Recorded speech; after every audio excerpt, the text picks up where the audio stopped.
KTN News.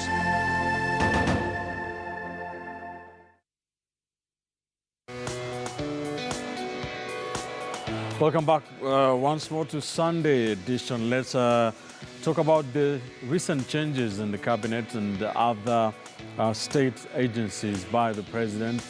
These changes did come on Friday. Here is our senior political affairs reporter, Duncan Heimer.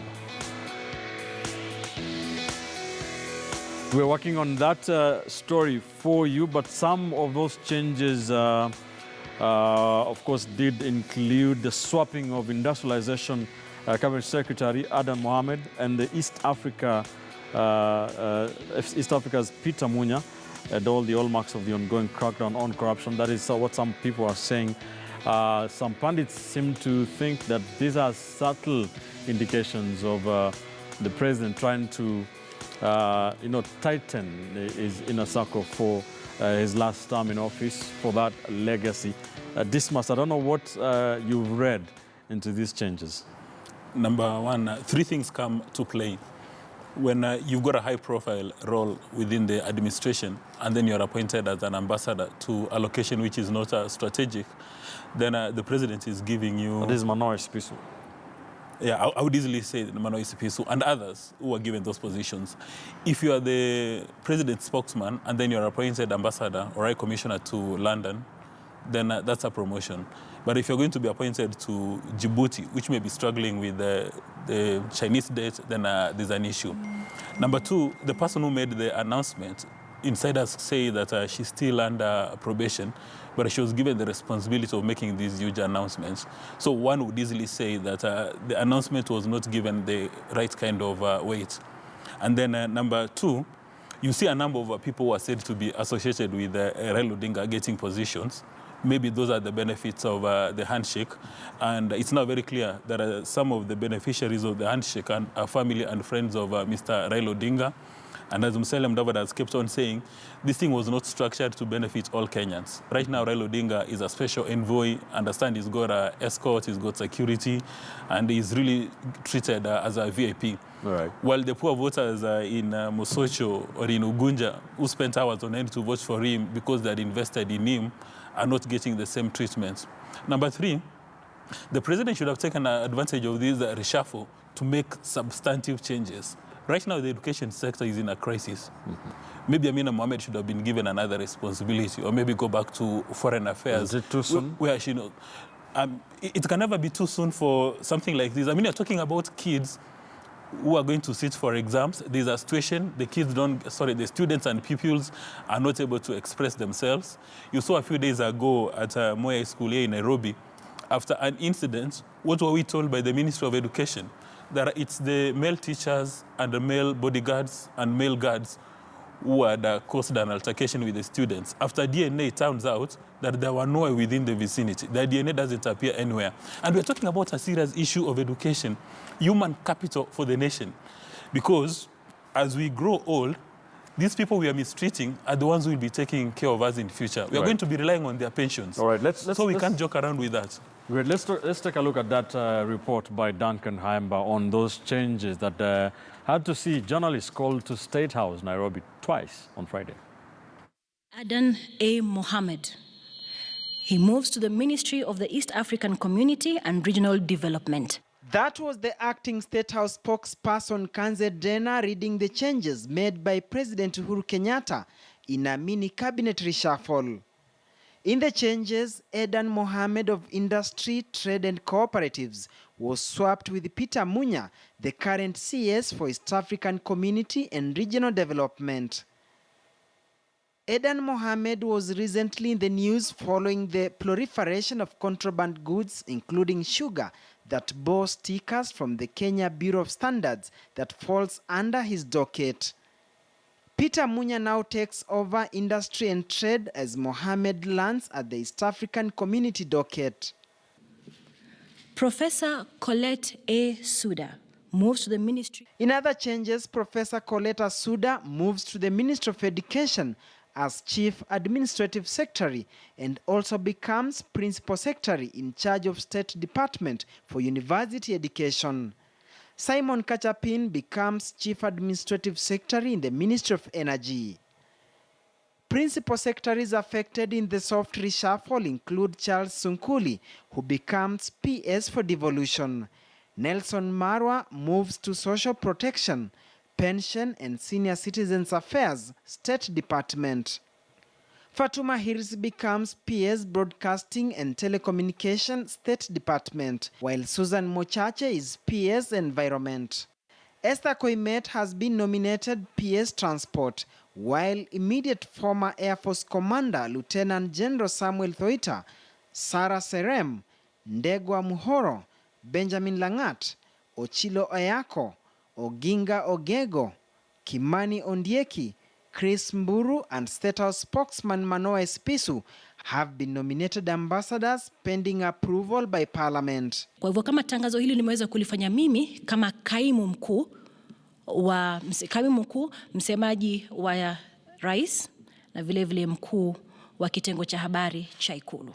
At the same time, Interior CS Dr. Fred Matiang'i has transferred and redeployed national administrators in major changes that has seen immediate former regional commissioner for Northeastern Region Mohamed Saleh moved to become the new director of reforms at the ministry headquarters at Harambee House as Mohamed Birik takes over from Saleh. Duncan Hemba, KTN News. Lucy, what do you read from these changes? The hierarchy, the top Jubilee figureheads seem to say that Kenyans shouldn't read too much into this. There are vacants. What is your take on these changes? First of all, I'd like to appreciate the president because of the appointment, because to him he was looking for the people who can help him to deliver to the Kenyans, and especially to the big four. Mm-hmm. And we have seen that, okay, as a woman, I support the appointment of Kansedina for the head of PSU, yeah, because it shows that the president has confidence in women. Yeah. So to me, I'm supporting him fully. So Manoa Esipisu being appointed as an ambassadorial position, do you think that is a demotion? No, I don't think. Mark Bichachi, Adan Mohamed, removed from trade and industry to East Africa. Many people seem to think that is he's a victim of the mercury and copper in sugar. I would like to believe that indeed the president is taking key actions on key ministries to be able to streamline the ministries to bring the changes that he does desire. Let us be very clear that if that is the case, then it would be a good thing because someone is being held to account in terms of why was there a failure in terms of counterfeit goods having KEBS certification. And these are the kind of things that we need to address. And there has to be a political consequence to decisions like that. So if that is the case, that CS Mohammed was moved because of his treatment of the KEBS issue and the counterfeit issues, then the president is well in order to do that. The other ministry that Dismas has mentioned that is critical, and you know this is passionate to me, is I hope that the new CAS will realize that you do not make decisions about schools based on 45 schools, which is less than 1% of all the schools in the country. 45 schools cannot determine the policy for the other thousands of schools because 45 schools had cases of indiscipline. A policy cannot change every time we select a CS. Policy cannot change every time a CS wants to impress us on the news. So one of the things that I hope this reshuffle will be able to do, especially in these ministries, is to bring about a situation in this country where CASs are looking not just at the reactions of today, but they're looking 10, 15, 20 years into the future and saying, how do we want schools to look like in this country? How do we want businesses to look like in this country? Ben Kitili, you will not believe that in this country, if you start a business and you have 100,000 shillings and you want to do the business legitimately, you will not be able to run it for 3 months because in this city, you can't find rent for less than 20,000. Then you have to pay for a fire license, then city council license, then you've got to pay for NSSF, then you pay for NHF. By the time you are done, you are out of capital. The reality of the matter is, in both the Ministry of Industrialization and the Ministry of Education, we need policy makers who are able to consider not just their imaginations and that of their advisors, but the people on the ground, the students. What do they want? We can't keep students in prisons and expect them not to riot. We can't keep students in places where they're not comfortable. We cannot flippantly move between having visiting days and no visiting days and expect that to be okay. We can't increase the cost of getting a business permit in this country and expect this country to develop. All right, Kipchumba, we have also seen in these changes, removal, if you may call it, of Manoa Esipisu. There have been, that office or status has been characterized as having what have been called tough wars between Esipisu and some of the other directors, even claims of some information being leaked from right inside. Is this a pointer to the president trying to tighten his inner circle at State House? Ben Kitili, you have to appreciate power as it is, not as it ought to be. You look at power as it is, and power as it is like sitting in a fireplace. The idea is always, don't get too close to the fireplace, don't go too far from the fireplace. Right. That remains the point. For whether Manoa Esipisu was slipped down the pecking order, politically looking at it and looking at it as a person who has had the interaction with the school properly, he has been, it is a demotion, if you ask me, to be very fair to you. Whether it was looked, the president has a prerogative to reorganize his government. He knows Ben Kitili has best skills if he goes as an ambassador here, and maybe wherever we are sending Manoa Esipisu to is where we need energy there. He's like a coach or a manager of a team. He knows this as a utility player, he is best fitted here.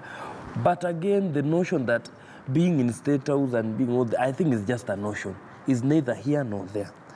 In terms of the movements within the ministries, again, it is the prerogative of the president to move and reshuffle cabinet secretaries, permanent secretaries, ambassadors, or any other top civil servant because of service delivery. Right. Being his last term, and just as an athlete, I'll tell you this: as you approach the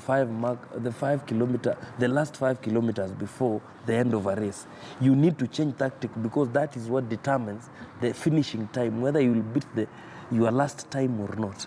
This applies to how the president has dealt with the matter. All right. Because if he doesn't do that, there are things that we might not achieve Big Four. And industrialization is one of the key agendas under Big Four. Again, I think it is unfortunate for Aden Mohamed. Maybe too much sugar costed him.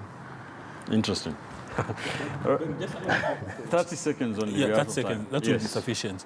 I think President Kenyatta needs to reconsider his appointment in the Ministry of Foreign Affairs, because we've got career public servants, career diplomats who've been spending time and they're waiting to be given that appointment. All right. And then all of a sudden the president comes with political diplomats, and it can easily kill their motivation. It can kill incentive to work hard. Maybe he just needs to promote the career diplomats. I think also there's one thing that as we sit here and as we sit in this table of privilege, we must also call out one thing. Continuously, we have the youths of this country have been used for crowding in public rallies. We haven't seen any youth who has been appointed. That is an indictment in our university education. It means we produce people who cannot do anything. We have to recycle. Secondly and finally, I think Shilo should resign as the young politician, whatever, because you cannot sit here and say something has been done when we do not. What agendas do they pass across? They do not talk about the youth. Who do they talk in terms of young politicians? All right, let's leave it there, gentlemen and lady. It has been very interesting conversations. Very quickly, Bernard Koech says, Kenya has not attained independence. The June and December celebration looked childish on the face of these new revelations. China has a noose around your necks, and they are gradually pulling it. Eventually, you will surrender everything, including your sovereignty. Alois Kiagai says, Kenya was auctioned long ago to the bidder who could have given huge loans, construct wishful projects without inspection and non-compliance to the donor funding. And Duncan There's one here who says, how come Tanzania and Uganda are very cautious because they make wide consultations before committing in projects that may end up enslaving the people? And finally, there's one here who says, which part of Nandi does Kipchumba come from? He needs to come down to Nandi people to help reduce the rate of corruption. There's an invitation there, not the first one. Thank you, gentlemen and lady. Lawyer and political strategist Kipchumba Karori, political analyst and communication expert Mark Dichache, Lucy Shilo, political analyst, political risk analyst Dismas Mokua. Thank you, gentlemen and lady, for joining us on the broadcast this morning. As we leave it on Sunday edition, be sure to join us next time, same time, from 11 a.m.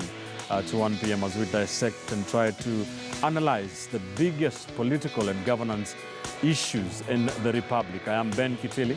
Don't go too far. Up next is Zinzi Kibiku with Weekend at 1.